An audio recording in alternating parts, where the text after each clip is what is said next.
My mother's 62nd birthday dinner was supposed to be a celebration. 18 people around a long table at her favorite Italian restaurant, the one with the white tablecloths and the candles she liked. My sister Rachel had picked the place. My brother Kevin had driven Mom there. I had paid for it. All of it. The $340 tab, the $60 cake, the flowers on the table. I'd Venmo'd the restaurant 2 days before and asked them to put it on a single card. My card. But nobody knew that part. And that was exactly the problem. I arrived a little after 6.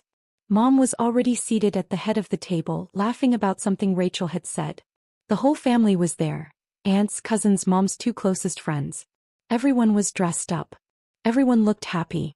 I slid into the empty chair near the end of the table next to Kevin and smiled. For about 40 minutes it was fine. Then Mom stood up to say something. She does this. Stands up mid-meal, taps a glass, demands everyone's attention. It's her thing. She's been doing it my whole life. I just want to say thank you, she said, holding her wine glass up. To my beautiful children. Rachel is getting married next year. Kevin just got promoted.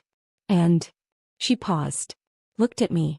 And then she smiled, the kind of smile that isn't really a smile. Well, and then there's Nadia. Our family ATM. The table erupted. Not polite laughter. Real laughter. The kind that fills a room. Rachel covered her mouth, shoulders shaking. Kevin grinned into his water glass. My Aunt Linda slapped the table.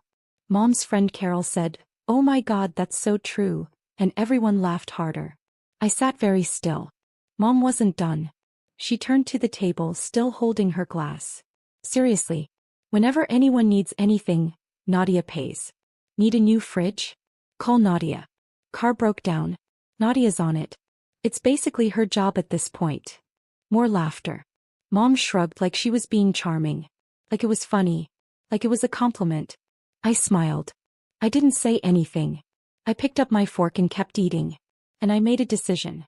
Not right then. Not in that moment. The decision had been building for months. Maybe longer. But sitting there watching my mother use me as a punchline in front of 18 people, watching no one defend me, watching the woman I'd spent 4 years financially keeping afloat laugh at the fact that she'd been doing it, something inside me went very, very quiet. Not angry. Not loud. So, like a switch flipping off. I finished my dinner. I stayed until dessert. I said happy birthday to my mother, hugged her and left at 8:15. I drove home in silence. And that night at 9:47 p.m. I opened my laptop, logged into every account and began. I need to take you back. Because this didn't happen overnight. This was 4 years in the making.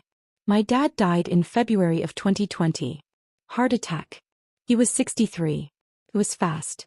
One morning he was fine, that afternoon he was gone.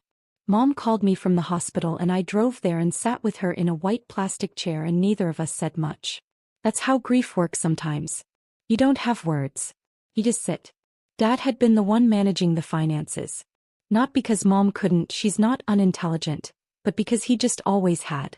He paid the bills. He handled the mortgage. He kept track of everything in a little notebook he stored in the kitchen drawer. When he died, that notebook was the only record anyone had. Within 2 weeks, Mom called me in a panic. Nadia, I don't know what's due when. I don't know what the passwords are. I can't figure any of this out. I was 29. I just finished my master's in finance. I was working as a junior analyst at a firm downtown, making $72,000 a year. It wasn't a lot. But I knew numbers. I knew how to organize things. And she was my mother and she was grieving and I loved her. So I said yes. Just for a few months, I told her. Until you get on your feet. That was 4 years ago. The first few months it made sense. Mom was devastated. She could barely get out of bed some days. Someone needed to make sure the mortgage got paid, the electric bill didn't get shut off, the groceries showed up. I set up autopays. I linked her accounts to mine. I created a spreadsheet because of course I did, and tracked every single dollar going out the door. Here is what that spreadsheet looked like in those early months. Mom's mortgage, $1,450 a month. Utilities, electric, gas, water combined, $520. Groceries and household supplies, $480. Mom's car insurance and payment, $390. Internet and cable, $160. Mom's credit card minimum payments. $750. That's $3,750 a month. Before emergencies. And there were always emergencies. The water heater broke in March. $1,200. The fridge stopped working in May. $900 for a replacement. Kevin's car needed new brakes in June. And somehow that became my problem too because he lived at Mom's house and used her car half the time anyway.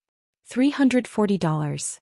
By the end of the first year, I'd spent $51,000 on my mother's household. $51,000. In 12 months. On a salary that had just recently been bumped to $78,000. I was living in a studio apartment. I ate ramen 3 nights a week. I didn't go out. I didn't buy new clothes. I didn't have a vacation in over a year. Every paycheck after taxes I looked at the numbers and I did the math and I transferred what needed to be transferred. And I told myself it was temporary. I told myself Mom would figure it out. I told myself this is what family does. But Mom didn't figure it out. Because she didn't need to. I was handling it. By the second year the pattern was set in stone. Mom had stopped asking what things cost. She just spent. Groceries came from the expensive store now. The one with the organic everything and the fancy cheeses. The electric bill crept up because she kept the heat at 74 degrees in winter and the AC blasting in summer. Rachel moved back home for 6 months between apartments, and Mom added her phone bill to the pile without asking me. $85 a month just quietly added. And then there was Rachel's engagement. Rachel got engaged in the spring of my 3rd year paying for Mom's life. Her fiancé Marcus is a good guy. But the engagement party? That was all Mom. And Mom had opinions about what it should look like. We need to rent out the garden at Rosewood, Mom told me over the phone one evening in April. It's only $2,800. Only $2,800. I didn't say anything. I just transferred the money. The dress Mom bought for the party, $640. The flowers, $380. The invitations, actual paper, calligraphed, mailed, $220. All of it came from me. Rachel didn't know. Kevin didn't know. Mom just called, told me the amount and I paid it. Every single time. Kevin wasn't innocent either, but he was a smaller drain. He lived at Mom's, ate Mom's food, used Mom's gas money. He asked for cash sometimes, just to get through the week. And Mom would call me and say, Kevin needs $200, can you wire it? And I would. Because what else was I supposed to do? Say no to my brother while my mother guilt me silently on the other end of the line? I kept the spreadsheet updated. Every month. Every transaction. Every receipt. By the end of year 2 the total was $109,000. By the end of year 3, it was $163,000. And through all of it, no one in my family once asked me how I was doing. Not once did Mom say, Nadia, this is a lot. Are you okay? Not once did Rachel say, hey, Mom says you've been covering things. That's a lot of money. Not once did Kevin look at me and say thank you. The closest I ever came to bringing it up was once about 2 years in. Mom and I were on the phone and I said casually, Mom, have you thought about maybe contributing a little more to the household? Maybe picking up some of the grocery costs. There was a pause. Nadia, she said. I'm a widow. I don't have income. You know that. She did have income. Dad's pension paid her $2,400 a month. She also had $40,000 in savings that she'd had for over a year and never touched. I didn't bring it up again. Here's the part nobody in my family knew. I got promoted. Twice. The first promotion came at the end of year 1, right when I was deep into paying for everything. Senior analyst. My salary jumped to $108,000. I didn't tell Mom. I didn't tell anyone. Not because I was ashamed. Because I knew exactly what would happen if I did. The requests would get bigger. The emergencies would increase. The expectations would double. I'd watched it happen before. Once early on I casually mentioned I'd gotten a small bonus at work. Within a week Mom called asking if I could help out with a $3,000 repair on the kitchen floor. The bonus was $2,400. She didn't know that. She didn't care. So I kept quiet. When Mom asked what I did for work I said, I work in finance. She'd nod and change the subject. She never asked how much I made. She never asked what my job actually involved. Rachel never asked either. Kevin certainly didn't. At family dinners, conversations about my life lasted about 12 seconds before someone changed the subject to Rachel's latest boyfriend or Kevin's new apartment or something mom needed fixed. I'd learned over time to stop bringing it up. It was easier to disappear into the background than to be ignored in the foreground. The second promotion came 18 months later. Director of Financial Analysis. My salary moved to $145,000. My apartment stayed the same. A small one-bedroom in a quiet part of the city. I drove a 2019 Honda Civic with 67,000 miles on it. I wore the same clothes to work that I'd worn for years. I looked to anyone paying attention like someone who was just getting by. Nobody was paying attention. I had savings too. Not a fortune, not after 4 years of bleeding money into my mother's household, but enough. A retirement account that I'd been quietly building since my mid-20s. A small investment portfolio.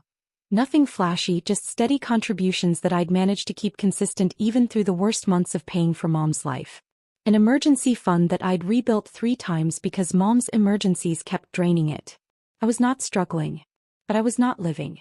There is a difference and I felt it every single day. So there I was at Mom's birthday dinner, listening to her call me the family ATM in front of 18 people. And I thought, she's right. I am the family ATM. But ATMs can be closed. I didn't make a scene. I didn't stand up and say, actually Mom, you want to talk about what I've been paying for? I didn't point out that the dinner we were sitting in she hadn't paid for. I didn't say a single word. I'd spent 4 years not saying a single word, and one more evening wasn't going to change that. What changed was something quieter. Something inside. It was the way everyone laughed. Not just Mom but Rachel and Kevin and Aunt Linda and Carol. The way no one looked at me after. The way Mom moved on to the next toast like she hadn't just put a target on my back. Like I was furniture. Like I was a function, not a person. I finished my dinner. I stayed until dessert. I said happy birthday to my mother, hugged her and left at 8:15. I drove home in silence. And that night at 9:47 p.m. I opened my laptop, logged into every account and began. First I logged into Venmo and changed my password. Then Zelle. Then PayPal. I went into my bank's app and removed Mom's account from my linked transfers. I changed the password on the shared grocery delivery account. I went through every autopay I'd set up over the past 4 years. The mortgage, the utilities, the insurance, the credit cards, and I turned them off. One by one. Methodically. Like I was going through a checklist. It took me 43 minutes. When I was done I closed my laptop. I sat on my couch for a while in the dark. I didn't feel angry. I didn't feel triumphant. I felt something closer to exhaustion. Like I'd been holding something heavy for a very long time, and I'd finally, quietly set it down. Then I went to bed. I slept better than I had in months. The next morning was a Thursday. I woke up at 6:30, got ready for work and drove to the office like any other day. I didn't check my phone until 9 a.m. There was one text from Mom. Sent at 7:14 a.m. Hey, did you pay the electric bill this month? Got a notification that it's overdue. I read it. I didn't respond. I put my phone face down on my desk and went back to work. By noon there were 4 more messages. Nadia. Hello. The grocery delivery app says the card was declined. What's going on? Can you call me? I read them all during my lunch break. I didn't reply to any of them. Not because I was being cruel. Because I had nothing to say. I'd made my decision. I'd made it quietly and carefully and with full knowledge of what it would mean. Explaining myself wasn't part of it. By 5 p.m. Mom had called me 7 times. I let every call go to voicemail. That evening I ate dinner at my apartment. A simple pasta with vegetables and watched TV. Around 8 I checked my phone again. 12 missed calls now. 3 voicemails. I listened to the first one. Mom's voice, irritated but not yet scared. Nadia, what is going on? The mortgage autopay didn't go through. The bank sent a notification. Can you just call me back? This is getting ridiculous. I deleted it without listening to the others. Friday morning. I was at work by 8. My phone buzzed almost constantly throughout the day. Mom, Rachel, Kevin. All of them calling, all of them texting. I glanced at the screen periodically but didn't open anything. What was happening on the other end I learned later piece by piece. At 8:23 a.m. the mortgage autopay bounced.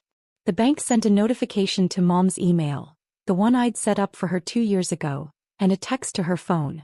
The mortgage was $1,450. The NSF fee was $35.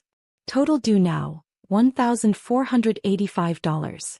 At 10:15 a.m., Mom tried to use the debit card linked to the account I'd been funding to buy groceries at the store down the street. Card declined. She stood in the checkout line with a cart full of food and had to put it all back. At 11:40 a.m., Kevin tried to put gas in Mom's car. Card declined at the pump. By 1 p.m. Rachel was texting me in all caps. "What is going on? Mom is freaking out." I didn't respond.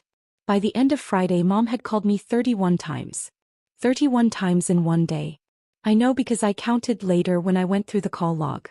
The voicemails shifted in tone as the day went on. The first ones were annoyed. "Just fix this, Nadia." The ones in the afternoon were confused. "I don't understand what's happening." The last voicemail, left at 9:58 p.m., was the first one where Mom's voice sounded uncertain. "Nadia, what did you do Saturday?" "I slept in. I made coffee. I sat by the window with a book and enjoyed the quiet of my apartment. The quiet I never got to enjoy because there was always a call, always a request, always something that needed fixing." At 6:47 a.m., the heat in Mom's house shut off. It was February. The outside temperature that morning was 28 degrees. Inside Mom's house, without the furnace running, the temperature started to drop almost immediately. By 10 a.m. it was down to 52. By noon it was 44 degrees in the living room. Mom called me at 7 a.m. Then at 7:15. Then at 7:30. Rachel called at 8. Kevin called at 8:45. The first time he'd called me in weeks. By 10 a.m. the messages were different. "Rachel, Nadia, the heat is off. It's freezing in here. Mom is crying." "Kevin, dude, what is happening? Seriously. Mom, please. The heat is off. So cold. Please just fix this." I read every single message. I sat with my coffee and I read them and I felt not much. A small, sharp ache somewhere behind my ribs. The part of me that still loved my mother, that still remembered who she was before the grief turned her into someone who took and never once looked up to see what it was costing. But underneath that ache was something firmer. Something that said, "This is what you chose. This is what it looks like." I did not respond. By the end of Saturday, by the time I went to bed at 10 p.m., Mom had called me 80 times. 80 times in 3 days. I know the exact number because Rachel texted it to me at 11 p.m., in a message that read, "Mom has called you 80 times. 80. Please, Nadia. Just talk to her." I turned off my phone and went to sleep. Sunday morning. I was making breakfast when I heard a knock at my door. It was Rachel. She was wearing a heavy coat and a scarf, and her nose was red from the cold. She looked like she hadn't slept.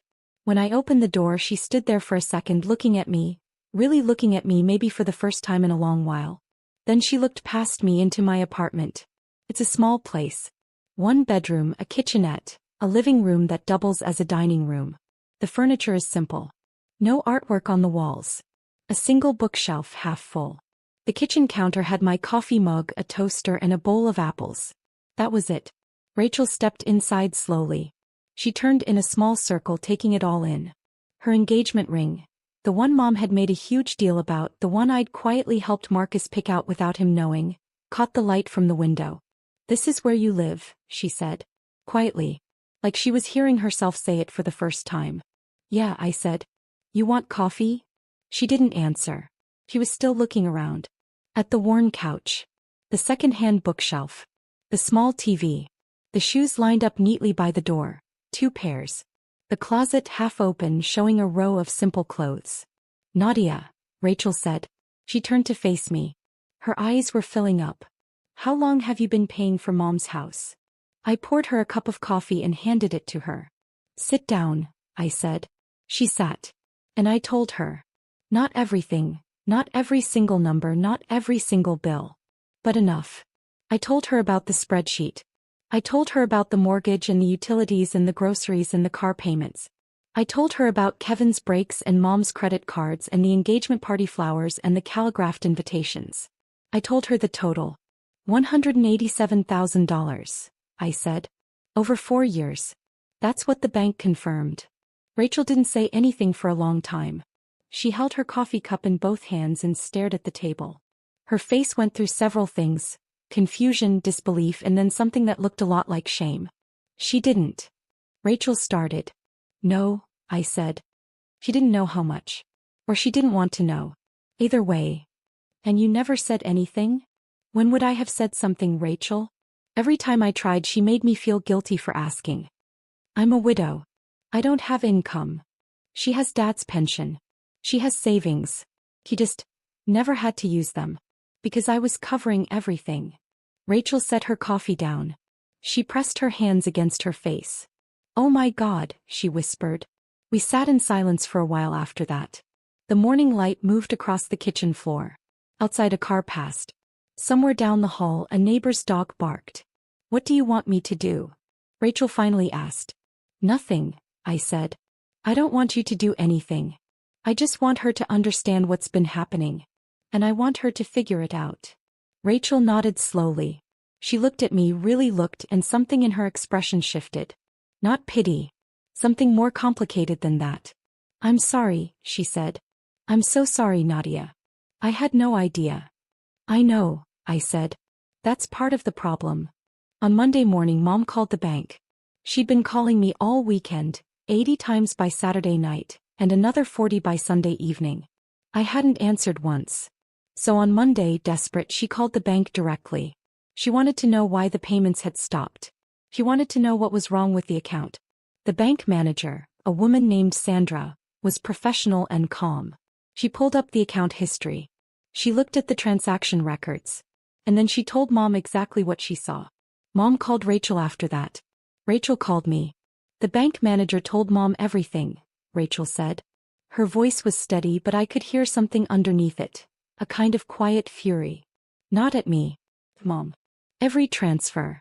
Every autopay. 5 years of records.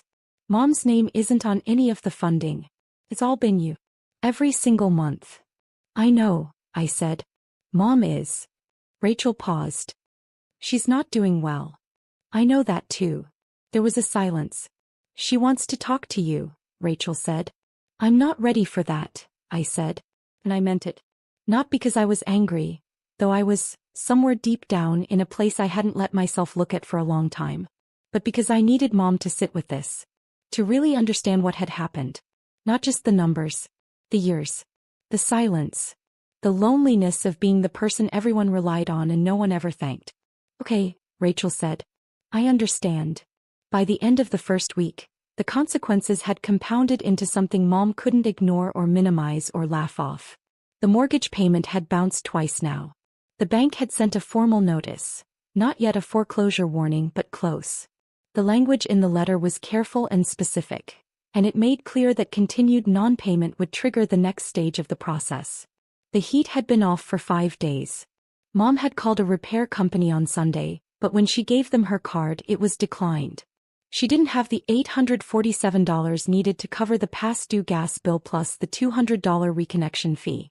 She called Rachel, who didn't have it either. She called Kevin, who had $60 in his checking account. The electric bill was $380 overdue. A shut-off notice had arrived in the mail on Tuesday. The car insurance payment had bounced. A letter arrived Wednesday saying the policy would be suspended in 10 business days unless payment was received.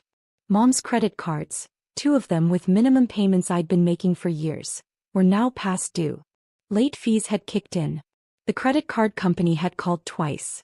And the grocery situation was, in Mom's words, a disaster. Without the card working, without cash, without anyone to cover it, the fridge was running low. Mom had $2,400 in her pension, which had deposited on the first of the month. But that money had to cover everything now. And $2,400 doesn't stretch far when you're used to spending $4,000 a month. Kevin, to his credit, had started looking for a part-time job. It was the first time in 2 years he'd done anything like that. Rachel had quietly started paying for some of Mom's groceries out of her own pocket. Not a lot, but enough to keep the fridge from being completely empty. Mom called me every day. Sometimes 10 times a day. Sometimes 20. The voicemails evolved. By Wednesday of the first week they sounded like this. Nadia, please. I know I said something stupid at dinner. I'm sorry. Can we just talk? Please. By Friday. The heat is still off. It's so cold in this house. I don't know what to do. Please, baby. Please just help us. Just this once. I promise we'll figure it out. By the following Monday, day 8. Nadia, I talked to the bank. I know how much you've been paying. I didn't realize. I swear I didn't realize it was that much. Please. Please call me back. I'll do anything. Name your terms. Just please call me. I listened to every voicemail. Every single one. And I did not call back. While my family was falling apart financially, I was doing something I hadn't done in 4 years. I was living. The first week after I cut off the payments, I took the $3,800 I would have transferred to Mom's household and I did something different with it. I paid off a chunk of my student loans, a payment I'd been putting off for months. I set up a new automatic transfer into my investment account. I bought groceries at the store I actually liked, the one with the good bread and the fresh fish. I ordered a meal from a restaurant I'd been wanting to try for over a year. It was a Tuesday night when I sat down at that restaurant, a small Italian place with dim lighting and candles on every table, and ate a meal alone and enjoyed every single bite. The waiter asked if I was waiting for someone. I said no. He smiled and brought me another glass of wine and didn't ask again. I sat there for almost 2 hours. I ate slowly. I tasted everything. And for the first time in a very long time, I didn't feel guilty about spending money on myself. Because here is the truth that no one in my family understood. I had been paying for their life at the expense of my own. Not just financially. The constant calls. The constant requests. The constant low-level anxiety of knowing that if I didn't pay attention, something would break, something would shut off, someone would be in trouble. It lived in my chest like a weight I carried everywhere. To work. To bed. To the grocery store. And now it was gone. The silence in my apartment in those first few days wasn't lonely. It was peaceful. It was the first real peace I'd felt in 4 years. Rachel came back on the following Sunday. And the Sunday after that. She didn't come asking me to fix things. She came to sit with me. To talk. To understand. I think in her own way she was trying to make up for 4 years of not noticing. Not all at once. But slowly. One visit at a time. The second time she visited, she brought a bottle of wine and we sat on my couch and she asked me questions. Real questions, the kind no one in my family had asked me in years. What did I actually do at work? What did I enjoy? Was I happy? Did I have friends outside of the office? When was the last time I did something just for myself? I couldn't answer that last one right away. I had to think about it. I told her the truth. About the promotions. About my salary. About the fact that I'd been living in this small apartment not because I couldn't afford anything better, but because every dollar I spent on myself felt like a dollar taken from the family. I'd internalized it so deeply that I didn't even realize for a long time how wrong it was. I thought this was just what you do, Rachel said, holding her wine glass. For family. It is, I said. But not like this. Not one person carrying everything while everyone else benefits and no one says thank you. That's not family. That's just free labor with a guilt trip attached. Rachel was quiet for a long time after that. Mom doesn't understand, she said finally. I know. She thinks money just appears. Like it always has. Dad handled it before and then you handled it and she never had to think about where it came from. Yeah, I said. That's exactly it. So what happens now? I took a sip of my wine. Now she learns. By the end of the second week, the situation at Mom's house had forced some hard decisions. Mom had used Dad's pension money, the $2,400 she'd been saving untouched for years, to cover the most urgent bills. The heat came back on. The mortgage made a partial payment, enough to delay the formal warning. But it was a band-aid. The $40,000 in savings she'd been sitting on, the money she'd never touched because she never needed to, was now being opened reluctantly for the first time. Kevin got a part-time job at a warehouse. He started paying for his own gas. Mom sat down with Rachel and, for the first time in years, actually looked at a budget. A real one. Not the fantasy version she'd been living on, where money materialized whenever she needed it. The real numbers. What came in. What went out. What was left. It wasn't pretty. But it was honest. Mom called me again on a Thursday night. I let it ring. But this time the voicemail was different. Nadia, she said. Her voice was smaller than I'd ever heard it. Quieter. I talked to Rachel. And I talked to the bank. Then I sat down and I looked at everything. Everything you've been paying. For 4 years. Pause. A long one. I didn't know. I swear to you I didn't know how much. I thought. I don't know what I thought. I think I just didn't think about it at all. And that's worse, isn't it? Another pause. I'm sorry. I'm so sorry, baby. Not just for the money. For the joke. For all of it. For never asking how you were doing. For never saying thank you. You deserved so much better than what we gave you. Her voice cracked just slightly on the last sentence. I know you're not ready to talk. But when you are, we'll be here. On your terms. Whatever you need. I listened to that voicemail 3 times. And then I sat with it. I didn't call her back that night. Or the next morning. But I didn't delete it either. I'm not going to tell you that Mom and I fixed everything overnight. We didn't. That's not how this works. What I will tell you is this. 3 weeks after Mom's birthday dinner, I agreed to meet her for coffee. Not at her house. At a neutral place. A small cafe near my office that she'd never been to. We sat across from each other and Mom looked tired and smaller somehow, like the weight of the past few weeks had physically shrunk her. She didn't make excuses. She didn't try to guilt me. She just sat there and listened while I told her, calmly, quietly, what the past 4 years had actually been like for me. The loneliness. The stress. The feeling of being invisible while being essential. The way she'd made me feel at that dinner like I was a joke. Mom cried. I didn't cry. I'd already done my crying months ago alone in my apartment in the dark, on nights when the weight of it all became too much. When I was done, Mom nodded. What do you need from me? She asked. I need you to handle your own finances, I said.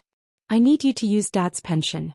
I need you to sit down with Rachel and make a real budget. I need Kevin to contribute. And I need you to stop treating money like it grows on trees. Or like it grows on me. Mom nodded again. And one more thing, I said. Anything. I need you to never call me the family ATM again. Not as a joke. Not as anything. Because I'm not.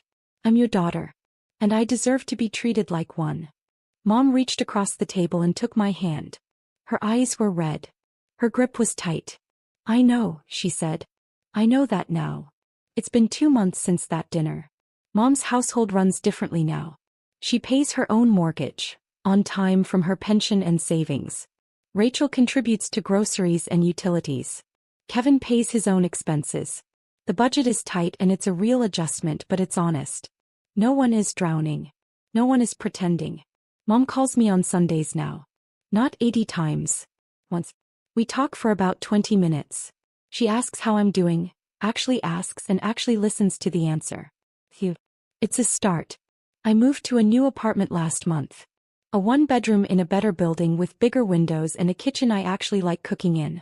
I bought new furniture. I bought a painting for the wall, something bright and warm that I picked out myself just because I liked it. I still drive the Honda Civic. Some habits take a while to change. But here is what I want you to understand if you've read this far. I didn't do what I did to punish my mother. I didn't do it out of spite or anger or revenge. I did it because I'd spent 4 years making myself smaller so that everyone else in my family could stay comfortable.